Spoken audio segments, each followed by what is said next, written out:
Rob's Roundtable. Nico, what's going on, man? Back again. We're back. We're going a triple header tonight. It's hot in here. We both worked like 12 hours. It doesn't matter. We are grinding through this because we bring it to you. Check out the pod. Not many people have been watching. You should. No ad reads. No crap. Nope. Just good old football talk. Some weird, dirty jokes, if you will. Committed, in-depth knowledge. Yes. 40 years experience right here. This is wide receiver tiers. We are going off FantasyPros ECR, half-point PPR rankings. We're going through their tiers. We're talking about what they got right, what they got wrong, where we have it. Give us some feedback. I do have a great stat of the day for you here. Kellen Moore is now with the Eagles. Kellen Moore's offensive ranks and pace of play as offensive coordinator are as follows the last 5 years. He ran so many plays. First, second, fourth. Yep. So it is trending down. But the Eagles last year, their pace of play was 17. So, what does that tell you?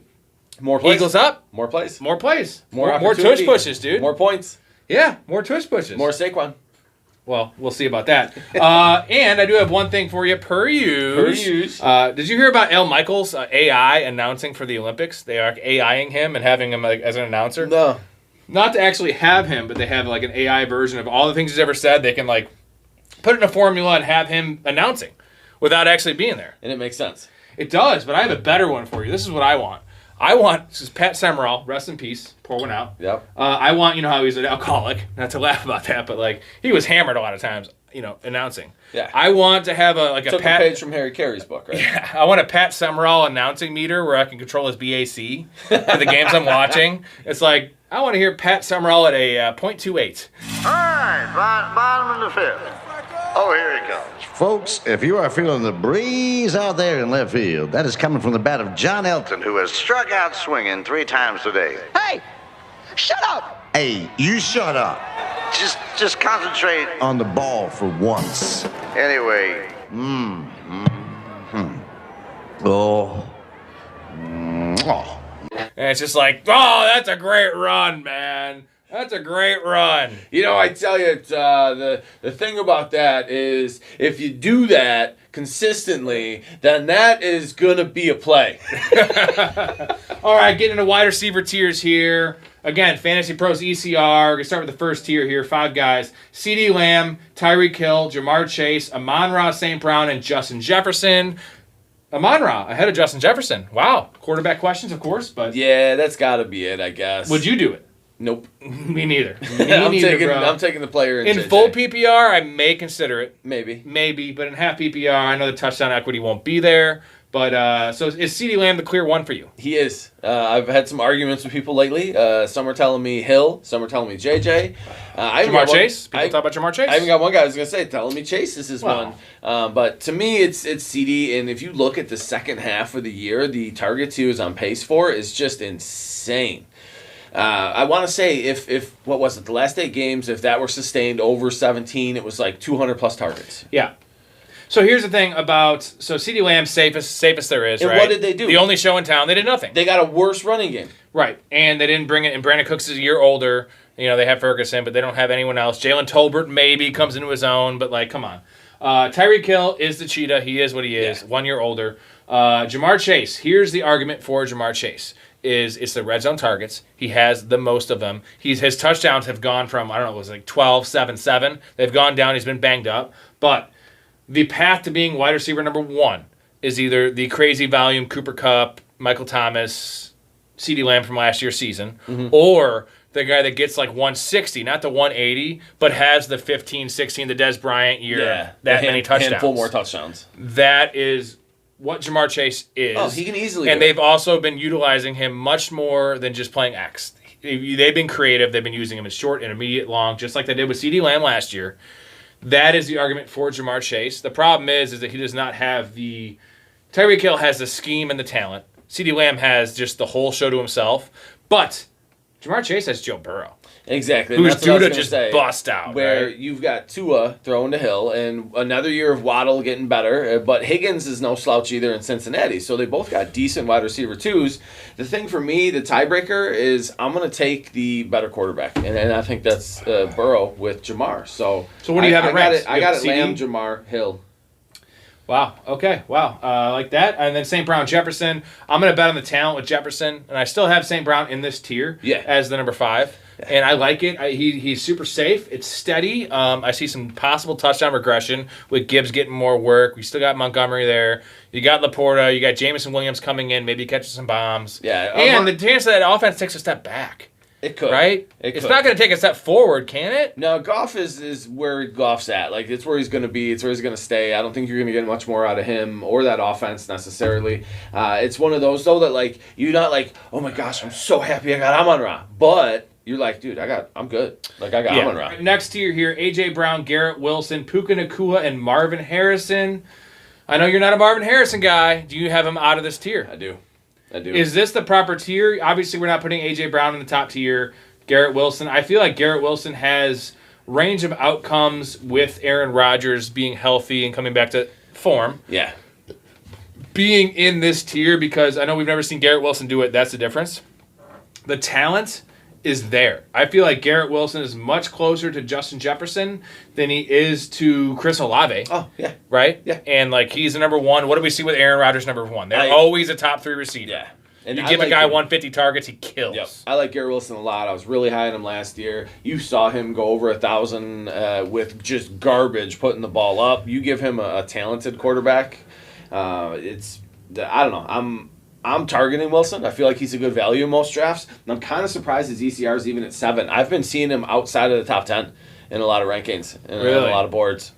Let me ask you this. Do you have A.J. Brown ahead of Garrett Wilson?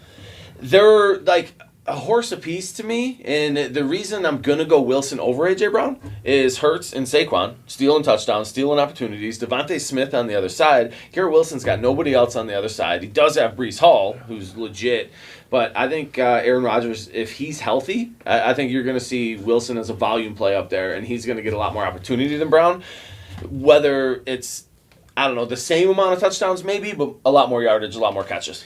Do you think Puka Nacua deserves to be in this tier at wide receiver 8? I have a really hard time with it, but he did it last year. He can do it again, I guess, is the argument. I'm going to go with the later receiver and what I think is probably going to be the better value in Cup. I'm not going to take Puka. I'm not right, you're not going to take both of them. And then Marvin Harrison is not. Where would you have him roughly ranked? He's at 9. Do you have him at like 13? Because I like him where he's at. He's the only show in town. I don't know, man. No, I get that. Maybe. He's the generational talent that a lot of people are calling him. My problem is inconsistent play with Kyler, but you did see Hopkins as a clear one get a ton of work with Kyler. Yes, and that O-line's just as bad now as it was then. So if he can play what Hopkins towards the end of his career is as a rookie, which he should be able to, the potential's there. I just don't trust the line, and I don't trust Kyler. I'd put him behind Davante Adams in the next tier. All right. Next tier is actually 10 guys. I'm going to break it up into 2 separate tiers just for this sake. Davante Adams at 10, Olave, Drake London, Brandon Ayuk, and Mike Evans. So you have Marvin Harrison. Do you have Olave ahead of Marvin Harrison? No, I don't think Drake London? No. Adams. I'm not I do have Adams. Collins. I have Adams, that's it. Okay. Yeah. So you're not too far off. Adams. If I had to put him 1-to-1, but in a tier and how your roster's playing out in the draft, it's going to change. Do you trust Adams with these quarterbacks? Yeah. You do. I think he's that talented, and I don't feel like Jacoby's going to take enough away. They don't have a run game there that is stout. I mean, Zamir White is going to get to work, I think, because there's nobody behind him. So he's going to get a lot of volume, but they're going to be in a negative game script, throwing a ton, and Adams is going to be the guy that's open, that's beating the corners still. I think he's still an elite receiver. Olave is pretty high. 11, but he is a clear 1. I do like Rashid Shaheed. Yeah. But Olave has yet to break out. He's steady. I feel like he's a little bit of an injury risk. A.T. Perry takes another step forward, right? A.T. Perry. Drake London at 12. I have Drake London ahead of Olave. Okay. I know he hasn't shown it. Neither has Olave. They're similar players. Yeah. I just feel like Drake London's more of a scrapper. I like him more of a possession guy to get the work and to stay healthy, and I think the touchdown equity is higher with Drake London. Yeah, I could see that, and part of it, I think, too, with London and Atlanta, though, is a lot of that offense went through the rush game last year. You didn't see a lot of New Orleans offense go through the running game, so that would scare me a little bit. Not to mention, I heard Pitts is going to play receiver. We've said this a bunch. That's going to be my rolling joke in case you haven't picked up on it yet. Brandon Ayuk's your boy at 13. We have Debo at 16. Are you having Ayuk over Debo? Ayuk's pretty. That's too high. They're both too high. They're both too high. They both can't hit that. One of them's wrong. Right? One of them's wrong. Or Brock Purdy should not be at quarterback 11. That's where I'm at. Because you also have Kittle. But I'm a homer, so I think Purdy needs to go up a few spots if you're going to have these guys this high. So Purdy up a few spots, both those guys down a few spots? But as a whole, one of them's going to hit where they're supposed to, and the other one's not. And you've seen it in the past. There was a lot of Debo hype one year. There's a lot of Ayuk hype the next year. For me, last year, there's a ton of Debo hype, and I was on the Ayuk bandwagon. This year coming out, I feel like it's Debo. And part of my logic here is you look back a couple years ago, and Debo held out, right? Didn't show up, didn't sign the deal till August. He struggled that whole year. Ayuk's in the middle of that right now, where he's not practicing. He's holding in, not holding out, but I think Debo's going to be the guy that's more in tune with this offense, and I'm going to take him a few spots later. And I think Ayuk is the one who doesn't hit where you have to draft him at. All right, two guys similar here. We have Mike Evans at 14, Nico Collins at 15. Mike Evans, the boring guy no one wants to take, does it every year. They both feel pretty safe this year. But Nico Collins is not that safe because he had like 100. It was similar to the Ayuk year last year. Ayuk had 105 targets. It was uber efficient. Same with Nico Collins. I think everyone's anointing Nico Collins as an elite receiver based on his metrics. It's a metrics guy jerk-off fest. It's hard to maintain that efficiency, though. It is very hard. I don't believe in it. Especially with Diggs coming to town. Without Diggs even. I don't believe in it, dude. Is it a year of film on CJ Stroud where defenses are going to make the adjustments? Could be a year of film on Nico Collins, too. There's a reason he was nothing. You all told me Quentin Johnson, if you bust year 1, you're nothing. He busted year 1 and 2. Yeah. And now he's amazing. And Tank Dell, you can't forget about him. Not worth the draft spot. I feel like his cap is 130 targets. And unless you get that efficiency, you're not returning investment here. I don't like it. And the reason, to your point, is if you don't hit that same efficiency, you're not going to get there. But Stroud is not afraid to spread the ball around. I don't think. I think Stroud's reading the field fairly well, and I think with Diggs being an option, even if he's not in every play, which it's never been his MO, but Dell as well as our guy Mechie is still hanging around there. You've got Schultz at tight end, who's no slouch, and they've improved their running game. And they have a good defense. Yeah. Next tier here, Jalen Waddle, DK Metcalf, Michael Pittman, and DJ Moore. I love me some Waddle. I love that offense. I love Tyreke Hill taking all that attention. Yep. I feel like he's a playmaker. The ability is there, and at 17, like Nico Collins or Jalen Waddle. I think I'm going to go Waddle, even though it's a wide receiver 2 on that offense. But so is Nico Collins. Like, just because he's the number 1. You don't know what Houston's going to be. DK Metcalf, 18, my boy, your boy, everyone's boy. DK Metbull, 18, always in the same spot, always finishes conveniently at like wide receiver 21. But it's got to happen one of these years. It's not quite the Kyle Pitts thing because he's actually a good player, and he's shown he's a good player. It's just been situationally and like some bad touchdown luck in terms of 22 red zone targets every year and only 8 touchdowns. Eventually that evens out. New offensive coordinator, new system. I love DK Metbull this year. I've been saying it every year on the pod. I've been saying it every year. I was saying it when I was 8. I didn't even know the guy. I'm older than him, so he wasn't even born yet, possibly. I'm 36. He was not born yet. Nope. I was like, DK Metcalf? My first words. My first words were DK Metcalf. I love him, man. I love him. And this is a big upside swing here. It is. The Geno Smith-led offense makes me a little bit nervous, and you don't know what they're going to be, but I kind of like that you don't have tape out there on what this offense is going to be necessarily either. It's going to be something new. You're not going to be able to scheme to shut it down. Yeah. So I see the logic there, and I think Lockett takes a step back, which helps Metcalf a little bit, and I'm also higher on JSN than the field maybe. So. All right, Michael Pittman and DJ Moore, pretty similar players here. DJ Moore, they added some mouths there with Keenan Allen, new quarterback. He killed it last year. He's always killed it with bad quarterbacks. Love the player. He's great. The volume won't quite be there, but it's all upside there, right? Yeah. No, absolutely. Take him over Nico, right? Who are you choosing? 6 spots higher. Who are you choosing between the two, Pittman or DJ Moore? DJ Moore. Just better passer, at least what we think of Caleb Williams. Well, I've seen DJ do it without great quarterbacks. Caleb should be better than what DJ had last year, as well as Richardson's a lot more prone to run the ball, and I like the run game with JT there better than I like the run game in Chicago with Swift. All right, next tier we have Cooper Kupp at 21, Devonta Smith at 22, Amari Cooper, Malik Neighbors, Stephon Diggs, and George Pickens. I'm going to cut it off there. We're going to do mini tiers here. They have 10 guys. I'm doing 5. Cooper Kupp, value, right? Value. Is it the same? Is this the Michael Thomas argument, though? Is this the Michael Thomas thing? Is he, or are we grasping at straws because he was great a year? He was great 1 year, and he had another year that was good. I mean, I want to believe, I want to take Kupp. I'm going to take him over Puka. It's the X-Files thing? Like I want to believe?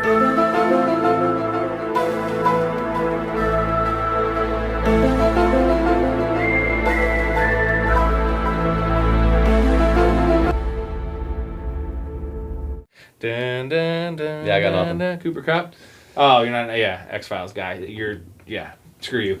Devonta Smith as a number 2, similar to Jalen Waddle. Yeah. Similar to T. Higgins. We'll get to him later. Good upside, good offense. The pace of play, the set I read, like this is value, man, because him and T. Higgins and Jalen Waddle to a degree have never been a value because they've been going like wide receiver 12 the last couple of years. And that can never work because they're number 2s. Yeah. Now you get 22, dude. Give me that's why, like you just said, to your point with Ayuk and Debo, you can't have 1 and 2 up that high. It just never really plays out that way. But I think Debo, maybe it's the rush upside or the touchdown upside. Yeah. But with Devontae Smith, there's touchdown upside there. You see the big plays with him. A.J. Brown's more the steady guy in that offense, but with where you can get Smith, I love throwing him in my lineup every week, man. Like I'll take the low point weeks. Because out of your wide receiver 2, or wherever you're taking him at, depending on how your draft stacked out with running back and receiver. But as far as the wide receiver 2s go, he's one of my favorites to target. Amari Cooper and Malik Neighbors. We got old steady and new blood here. Malik Neighbors, I know it's a crowded receiver room, but there's really nothing there. No. He's going to get all the run he can handle. He's I know his getting quarterback so hyped, sucks. dude. They're going to find ways to get the guy. Just think back to Jalen Waddle's rookie year when he had 100 catches. He does not comp as that dude. He's a downfield guy. Same with Malik Neighbors. I feel like that rookie year from Jalen Waddle is incoming for Malik Neighbors. It absolutely could be. And if you watch him run routes versus the rest of those wide receivers there, it's a totally different animal. Wandale's the only guy even pushing, I think, for a role in that offense besides Neighbors. The question is the quarterback play. That's the question. Yeah, but I mean, at 24, that's baked in. Mm-hmm. So it's not like we're taking him at Marvin Harrison's spot. And you see rookie wide receivers show out. Every year, man. It's been a trend. Stephon Diggs and George Pickens. Diggs 25, Pickens 26. Diggs, this is a really weird one, man. History, talent, in a good situation, but he's also he's been kind of a cancer, dude. I feel like I'm going to Two places he's forced out of. Yeah, I'm going to have so much Diggs because of what I think is a value, and I'm afraid I'm holding on to something that might not be because of the Antonio Brown syndrome. Yes. Is where you're at right now. Diggs or Pickens? Pickens only show in town. I know. Nothing there. Way worse quarterback. Probably a worse player, but a guy on the upswing. Diggs, I'm sorry, is on the downswing. No one's going to argue that. 31 years old. Is there not a world where Diggs is the wide receiver 1 in Houston? I can imagine it. I know there's a world where George Pickens is number 1 in Pittsburgh because there's no other world. It absolutely is. It's the only world. So the volume play tells me Pickens. But I'm still holding on to Diggs, man. I'm such a Diggs homer. It's going to be really hard for me in real life to actually take Pickens over him. Okay. Next tier here, T. Higgins at 27, Zay Flowers, Tank Dell, and Christian Kirk. T. Higgins, value, 27, value. Give me Joe Burrow, tied to the offense, value. How is Stroud not a top 5 quarterback if he's going to support these 3 receivers all this high, man? There's no way. You cannot have either Tank he's Dell not this high, dude. or he is, and these guys are equally valued. They're not undervalued, I tell you that much. See where I'm at? I feel like it's Collins and Dell that are the ones that are going to come in under where they're being drafted, and Diggs will at least hit it, is my opinion. But it's going to be hard for the price you have to pay for any one of those 3. So odds are I just won't end up with any because it's such an unknown. I mean, what are we going to see something in the preseason that tells us? No. Right.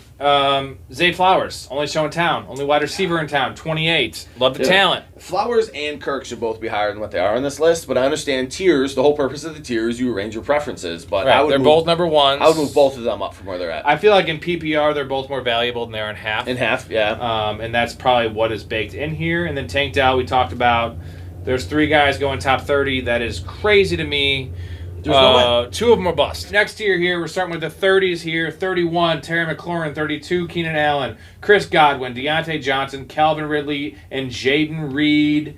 Terry McLaurin screams value to me. He always finishes at like wide receiver 28, wide receiver 31. He's at the worst quarterback play ever. Yeah. And not saying it's going to be that much better with a scrambler and Jaden Daniels, but he is prime for a breakout, prime year. He's the veteran. He's the alpha. Give me all the Terry McLaurin. I think you got to move him up to the tier above and drop Tank Dell down to this tier, or one of those Houston receivers, whichever one you think is going to be the slouch. But McLaurin deserves to be up another tier. In my opinion. Zay Flowers or McLaurin? That is, dude, I faced that one just the other day, and it was tough, and I chose McLaurin. T. Higgins or McLaurin? I'm still struggling, but Burrow, man. Like, I'm on Higgins with Burrow versus the Russian quarterback with Jaden Daniels. The next two we have are very similar. Keenan Allen and Chris Godwin, both number 2s in their offense, both PPR guys. Guys that are a little older, a little less juice. This is real tough because I feel like Chris Godwin was played out of position last year. He's playing outside like 70% of the time. He's going to go back to the slot this year. Keenan Allen's 1 year older, but he was, I think, 1 or 2 in points per game for receiver last year when he played. And, dude, he is a value every single year. And now he's going at 32. He's going to be a value again. He's a value. The question is, I feel like, I think it's just Keenan Allen, right? That's just the answer. I do. And I don't think Odunze is going to do enough to take away from Allen. At least not early in the year. And then also I'm gonna lump in Deontay Johnson. Let's give Calvin Ridley 2. Let's give him them. Deontay Johnson.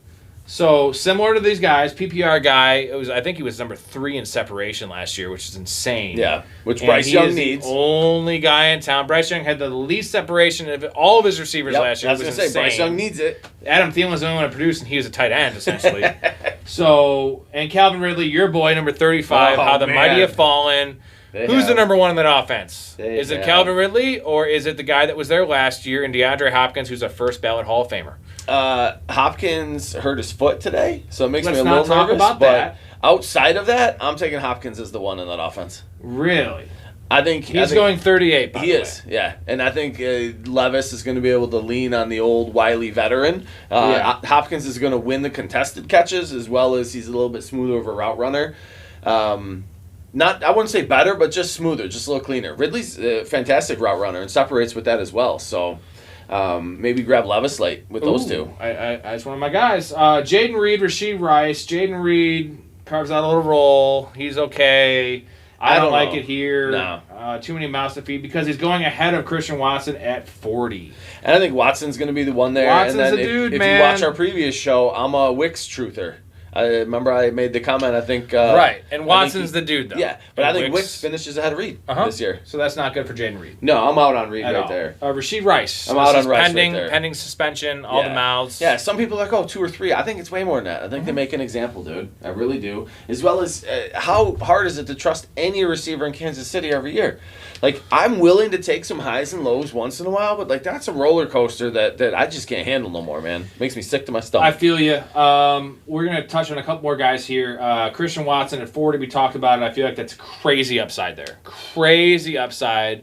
I remember a stretch where he had 8 touchdowns in 4 games. Granted, that was the Aaron Rodgers. The guy gets the red zone targets. He gets the most snaps here. He runs downfield. He is the alpha there. I don't know what that means. A healthy Watson, yeah. If he's healthy, but at this point, it's all baked in. It is. Who cares? Oh, absolutely. Down there, you're getting a wide receiver 1. Wide receiver 41, Jackson Smith and Jigba. One I mean by on his team one, not finishing top 12. JSN. I love that he's actually had a lock in ECR as he should be. I think he takes a step forward in that offense. The guy is so talented, man. You're just not going to be able to hold him down anymore.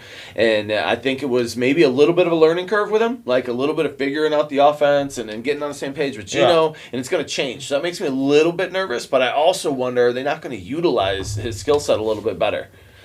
We'll see. Maybe Carroll and Lockett were a little too smoochy. Number 42, Jordan Addison might have also another suspension. Apparently, he got a DUI. He was also pulling a John Morant with not so much the gun thing where John Morant was waving guns after he got busted with guns. He was drinking after he got the DUI, which I don't know if it's going to be a team suspension, which could be incoming, whether that's 2 games. I would actually prefer that. Give me more value on Jordan Addison. Let him fall. I think you see a lot of that stuff, though, take longer, right? I don't think you see anything this year as far as the DUI. I think it's next year.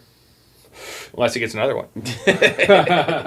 All right, getting down to the next tier, let's just talk about a couple guys here. Cortland Sutton at 43. He is the only show in town. He's the only guy there besides Marvin Mims, as Story would reference. He loves Marvin Mims. I kind of like Mims as well. Mims is a bum. 43 is nice if you want to wait. It's almost like no one does zero wide receiver. Like no one, but I'm saying if you go zero wide receiver, if you play in a standard league, yeah, for real, dude. If you want to go Cortland Sutton as your wide receiver 3 and really wait and get elite quarterback, top 2 running backs, and wait on receiver with the tight end, Cortland Sutton could be the guy. Should be the top target 8 there. targets a game. Was it Dolchich at tight end is going to take the work away? No one is, man. The running backs. Judy's like, in Cleveland now. Yeah, Williams man. isn't himself. And he's only 28 years old, believe it or not. I believe he's not that old. Yeah, it seems like he's been around a long time, right? Xavier Worthy, 44. Lad McConkey, 45. Roma Dunze, 46. Who stands out there for you? McConkey does. Yeah. I see a world. He's a donkey. Palmer's been there for a few years, and you've never seen a ton out of him. He's been okay. He's been serviceable. I know a lot of people are like, that's going to be the guy, or McConkey's going to be the guy. You're telling me Johnson's going to be the guy. He is going to be the guy. It's tough. It's similar to Houston, right, where you're not able to sort it out yet, but where I can get McConkey, and I haven't seen him fail in the NFL yet, I'll take my shot. Okay, these two guys, I'm going to pair together here. Brian Thomas Jr. at 48 and Jamison Williams at 49. Both deep threats, both decent offenses, playing the X, going downfield. Who are you picking? I think I'm going to go with Brian Thomas. Yeah? And I think it's more just there's a world where Kirk can't be the only guy. I know Ingram gets a lot of catches there. He's a PPR monster. Jamison Williams is incredibly talented. He's an athlete, man. But I haven't seen it out of him, and he's been in the NFL for a minute. But I know a lot of it is injury and right. It's Amon-Ra takes too much there, and Laporta takes too much there. Sam Laporta. Also Rashid Shaheed at 53. Are you taking Thomas and Jamison over Shaheed, or no? You're taking Shaheed ahead of them? Dude, I'm gonna have Shaheed everywhere. Okay, like in I had basketball or in redraft? In redraft, I had him in a few leagues. I know you like year. Shaheed. I like Shaheed. I'm not going that far, but I like Shaheed. He's 7 spots lower, and I like that a lot. Last guy I just want to talk about. I feel like it might be worth a conversation. Is Brandon Cooks at 55? So I read the stat a couple pods ago about the Cowboys' offense with Dak healthy. It's always top 3 in points per game. Also, just passing volume, you name it across the board. Yeah. The number 2 there is Brandon Cooks. Yeah, if you want, it's a Jake Ferguson argument. I think it's Ferguson. I am so high on Ferguson. Okay, but it's unless you're like Jalen Tolbert. I'm saying, who else is... Ceedee Lamb is not having 2,500 yards receiving. No, and we're talking about all these other number 2 receivers Brandon in their Cooks offenses. has to be a value, right? Yeah, I think so. At least early in the year when he's healthy. That late, absolutely. And Absolutely! Brandon Cooks is always a value! Absolutely. I'm always looking for Jack Doyle. All right, this is awesome. We'll see you soon. Next week, we got a bunch of great stuff coming for you. Thank Nico here. Say thank you, Nico. Thanks, Nico. You said it. I know. And it's been a complete joy.